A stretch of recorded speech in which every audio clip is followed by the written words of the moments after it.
नमस्कार, श्री स्वामी समर्थ. उत्कर्ष ज्योतिष चॅनलमध्ये आपल्या सगळ्यांचे स्वागत आहे. आज आहे अश्विन महिन्यातील दशमी तिथी, अर्थातच दसरा.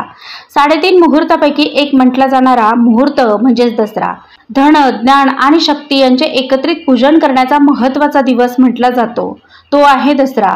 आणि याच धन, ज्ञान आणि शक्तीचे प्रतीक म्हणून दसऱ्याच्या दिवशी आपटेची पानं, पाटी, पुस्तक अर्थातच सरस्वती माता आणि शस्त्रे यांचे पूजन केले जाते. धनसंपत्ती म्हणजेच माता लक्ष्मीचे प्रतीक, शक्ती देवी अर्थातच महाकाली आणि ज्ञानदेवी म्हणजेच महासरस्वती या तीनही शक्तींचे पूजन एकत्रित केले जाते ते दसऱ्याला. यापूर्वी 9 दिवसात या महालक्ष्मी, महाकाली आणि महासरस्वती यांची एकत्रित सेवा केली जाते. चातुर्मासातील महत्त्वाचा उत्सव किंवा सण म्हणजे दसरा. या दसऱ्याच्या दिवशी सोन्याचे प्रतीक म्हटल्या जाणाऱ्या आपट्याच्या झाडाच्या पानांना सोनं म्हणून वाटल्याची प्रथा दिसून येते. आणि म्हणून आजच्या या व्हिडिओमध्ये आपट्याची पानं सोनं म्हणून का वाटली जातात याची माहिती घेऊया. त्यासोबतच धन, ज्ञान आणि शक्ती आपल्यालाही मिळावी यासाठी करणार आहोत एक विशेष उपाय. कोणता आहे तो उपाय तो देखील आजच्या व्हिडिओमधून आपण जाणून घेऊया. त्याचबरोबर दसरा या दिवसाला विजयादशमी असे म्हणतात. वाईटावर चांगल्याचा विजय अथवा दृष्ट प्रवृत्तीवर मिळणारा विजय, असत्यावर सत्याचा विजय साजरा करण्याचा हा विजयादशमीचा दिवस. या विजयादशमीच्या अनुषंगाने आपण जाणून घेणार आहोत जीवनात आपल्यालाही कोणत्या गोष्टींचे अडथळे असतील, अडचणी असतील तर त्यावर विजय कसा मिळवायचा, कुठली महत्त्वाची सेवा या दिवशी करायची ज्यामुळे आपल्यालाही जीवनात कायम विजय मिळवता येईल. ती विशेष सेवा देखील आजच्या व्हिडिओमधून आपण जाणून घेणार आहोत. तसेच मुलं विद्याभ्यासात प्रगती साधून त्यांच्याही वाणीवर सरस्वती विराजमान व्हावी यासाठी सरस्वती मातेचे पूजन करून काही खास उपाय केले जातात. तेही आजच्या व्हिडिओमधून आपण बघूया. चला तर मग आजच्या व्हिडिओमधून पूजन कसे केले जाते, आपट्याची पानच का वाटली जातात, आपट्याच्या पानांसोबत दुसऱ्या कुठल्या झाडाचं विशेष महत्त्व आहे, त्याचबरोबर सरस्वती मातेचं पूजन करून विद्येत प्रावीण्य कसं मिळवावं, ज्या क्षेत्रात जाल त्या क्षेत्रात आपल्याला यशप्राप्ती कशी साधता येईल, आपल्याला विजय कसा मिळवता येईल, त्याचबरोबर आज दसऱ्याच्या निमित्ताने भूमातेचा मान सन्मान कसा करावा या संपूर्ण गोष्टींची सखोल माहिती बघूया. मात्र त्याआधी अजूनही आपण जर उत्कर्ष ज्योतिष चॅनलला सबस्क्राईब केलं नसेल तर ते आज अवश्य करा. आणि हो, व्हिडिओ आवडत असतील तर लाईक आणि शेअर सुद्धा करा. विजयादशमी किंवा दसरा या शब्दाची जी उत्पत्ती झालेली आहे ती कदाचित दशहरा या शब्दातून झाली असावी. दश म्हणजे 10 आणि हरा म्हणजेच हरले आहेत.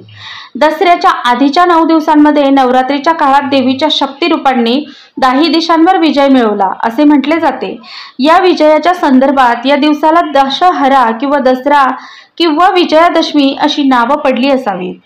प्रभू श्री रामचंद्रांनी रावणावर विजय मिळवला, त्याचा वध केला तो दिवस देखील हाच आहे.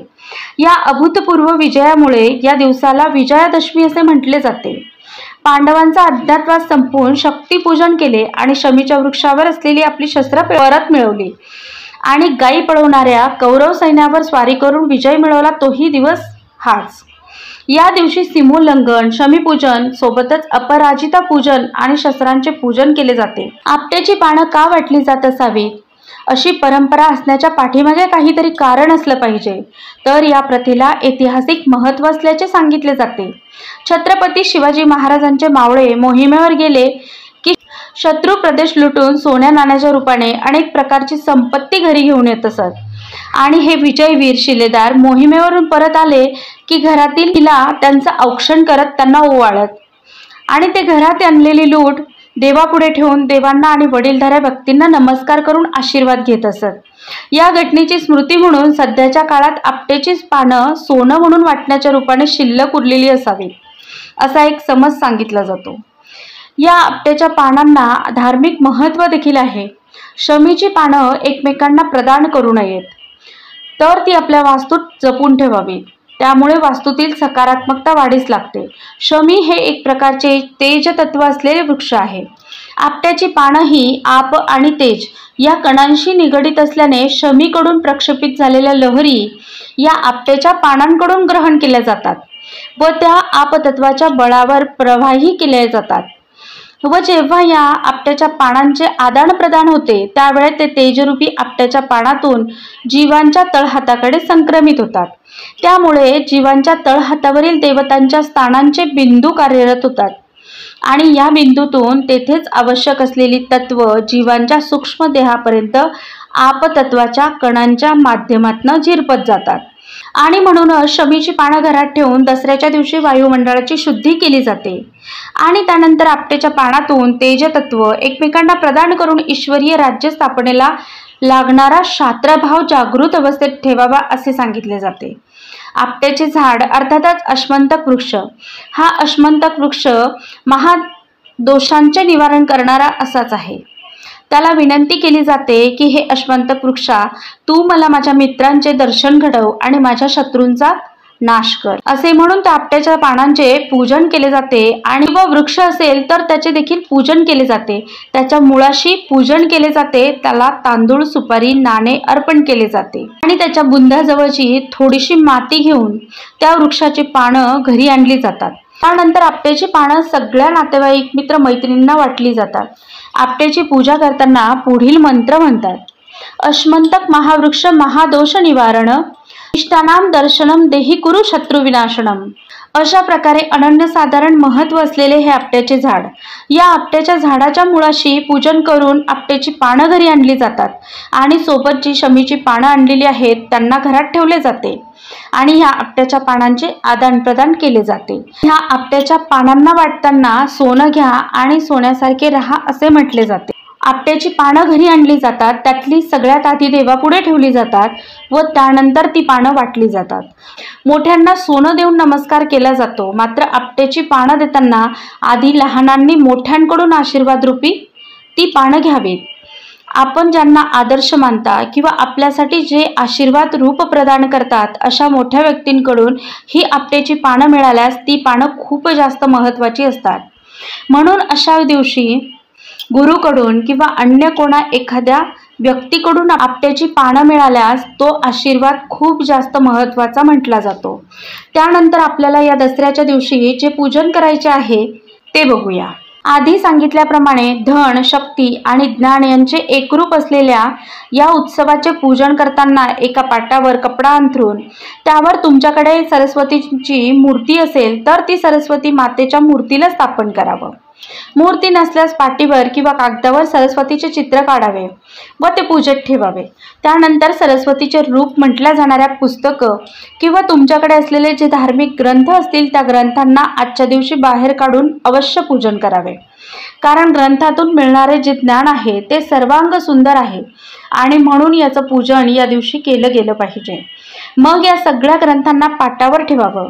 सोबत तुमच्या घरातील मुलं जे विद्यार्थी दशेत आहेत त्यांचीही अभ्यासाची काही पुस्तकं, वह्या किंवा मग काय ते उपकरणं असतील ते सुद्धा या पूजेत ठेवू शकतात। या सगळ्यांचे पंचोपचार पूजन करावे। हळद, कुंकू, अक्षदा, फुलं वाहून धूपदीप दाखवावा। त्यानंतर सरस्वती मातेला दूध साखरेचा नैवेद्य द्यावा किंवा तुम्ही जे गोड बनवले असेल त्या पदार्थाचा नैवेद्य दिला तरी हरकत नाही। त्यानंतर मुलांकडून सरस्वती मंत्र, सरस्वती स्तोत्र, प्रज्ञावर्धन स्तोत्र आणि रामरक्षा यांचे पठण करून घ्यावे। मुलांना परीक्षेत जे काही भीती वाटते, यश मिळत नाही, सरस्वती मातेचा आशीर्वाद मिळण्यासाठी त्यांच्याकडून काही विशेष सेवा आजच्या दिवशी करून घ्यावी। त्यासाठी जी आपट्याची पानं आहेत ती 2.5 पानं घ्यावीत। 2.5 म्हणजे 2 अखंड पानं आणि 1 अर्ध पान म्हणजेच 2.5 पानं घ्यावीत। सोबत पांढरी गुंज घ्यावी, शमीची किंवा अपराजिताची पानं सोबत घ्यावीत। या तीनही वस्तूंना हातात घेऊन त्यावर श्री स्वामी समर्थ मंत्र 1 माळ, नवार्णव मंत्र, गायत्री मंत्र, शाबरी मंत्र प्रत्येकी 1 माळ किंवा यथाशक्ती जप करून कालभैरवाष्टक म्हणावं आणि या सगळ्या वस्तूंना लाल कपड्यात बंद करावं। हा उपाय केल्यानंतर देवघरात ठेवावा, ज्यालाच विजय प्राप्ती तोडगा असे देखील म्हटले जाते। या पोटलीचे पूजन हळद, कुंकू, अक्षता वाहून करावे व त्यानंतर जेव्हा कधी परीक्षेला जाणार असाल किंवा कुठल्याही नोकरी व्यवसायाच्या इंटरव्ह्यूला जाणार असाल अथवा कुठल्याही महत्त्वाच्या कामासाठी आपण जाणार असाल तर अशा वेळेस हा केलेला उपाय आपल्यासोबत आपण अवश्य घेऊन जावा। त्यामुळे त्या परीक्षेत, इंटरव्ह्यूमध्ये किंवा कुठल्याही महत्त्वाच्या कामामध्ये यश, कार्यसिद्धी होऊन यशप्राप्ती होते। दसऱ्याच्या दिवशी विजय सुक्ताच्या पाठालाही अतिशय महत्त्व आहे। ज्यांना कोणाला कुठल्याही क्षेत्रात विजय हवा असेल मग एखाद्या व्यक्तीचा जर कोर्टात काही काम अडकले असेल, कोर्ट केसमध्ये फसला असाल किंवा मग एखादे महत्त्वाचे काम सिद्धीत जावे असे वाटत असेल, तर यासाठी विजय सूक्ताचे यथाशक्ती पठण करणे तितकेच महत्त्वाचे आहे. संध्याकाळी सरस्वती पूजन केल्यानंतर या दोन्ही सेवा करणं अपेक्षित आहे, ज्यामुळे तुम्हाला यशप्राप्ती होते. दसऱ्याला 3.5 मुहूर्तापैकी एक मुहूर्त म्हटलं जातं. खरे तर 3.5 म्हणण्यापेक्षा 4 मुहूर्त म्हणणं जास्त महत्त्वाचं, कारण मुहूर्त हे स्वयंपूर्ण असतं, ते अर्ध किंवा पूर्ण असू शकत नाही. म्हणून 4 मुहूर्त म्हणूया. या मुहूर्तापैकी एक महत्त्वाचं मुहूर्त म्हणजे दसऱ्याचे मुहूर्त.